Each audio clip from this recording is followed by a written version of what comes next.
So let us look at different exercises that work with the awareness of food, with food awareness.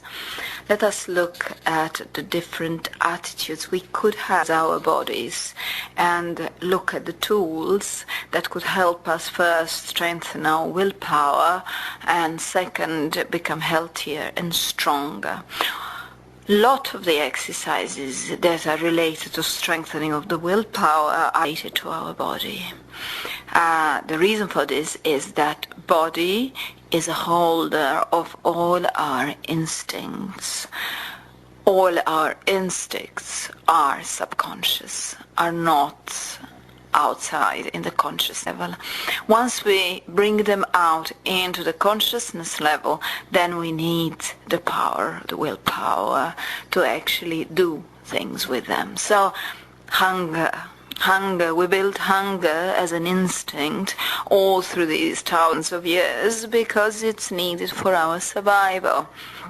So one of the basic exercises in many, many different spiritual disciplines is facing your hunger. Facing your hunger and working with your hunger. So working with this with this willpower, who can or cannot say no to food, allowing this willpower to become stronger. So at one point we will have an exercise where the willpower will be the one to rule, not your hunger. So, for example, when we want to eat, we shouldn't have this urge, swallow, to eat, to just attack the food as the animals would. Lots of different spiritual exercises work with this instinct. Lots of different spiritual exercises would tell you, stop at this point, you feel this hunger, and observe what is happening within you. Detach from this animal that wants to swallow and wants to go get all the food within the body. And wait for a moment. And when you feel that instinct is not that strong any longer, then start eating. Because eating consciously, the food becomes much, much healthier. Eating consciously, the food becomes much, much tastier. So food and consciousness could work beautifully together once we start exploring the magic of willpower within the instinct of swallowing food and getting it at all times. There is an exercise which basically says, choose a day and fast. Choose a day and be only on juices.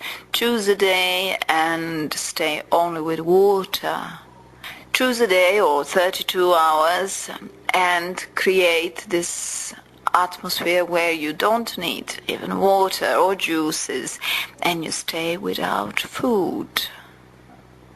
Choose a day and make it your habit. Make it every single time when there is a full moon. Choose a day and fast. Now, this exercise of fasting will give wonders to your body, solely for actually cleansing the body of all different poisons that exist within the body. However, it will do much more in the area of strengthening of the willpower. There are two different things. I heard people tell me, but I haven't eaten anything yesterday. There are two different things if you are doing it consciously or if you became unconscious of your pattern to avoid food, so busy to eat, so then you just have something small in the evening or you actually skip the eating whole day because you were too stressed. So that is completely different from a conscious effort that says, I'm going to fast today. Because at the moment you say this to yourself, I'm going to fast today, you're actually going into this struggle with your thoughts and emotions that will attack you at that particular point. And you will see absolutely every single item of food next to you. And you will think about the food when the moment of hunger comes, because you know you cannot have it for these 32 or 24 hours. Your mind will play tricks with you. You will become so weak. You'll think you'll become so weak. Your sugar level will come down. You will panic. You'll get the panic attack. You're going to die without the food. It is a completely ridiculous thing, of course. And you know how many people will actually give up and say, okay, I cannot do this. This is too much for me. I cannot hold on to a fast for example, 24 hours. You exercise it slowly, exercising your willpower with it. Stronger your willpower, stronger is your ability to actually do lots of different things with this instinct of hunger.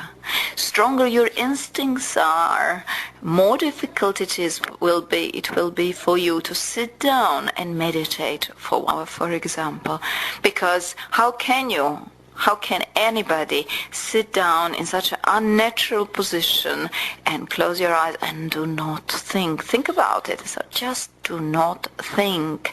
And it is one of the most amazing experiences people had, the meditations, where you actually enter into the silence, where you enter into the stillness, when you enter into this confronting of the body urge to move, confronting of the mind's urge to move, and experiencing self within this stillness. But to start this experiencing self, we have to start with understanding our own instincts. We have to start with training of the willpower. We have to start with understanding our attitude towards our own body, attitude in this case towards our food.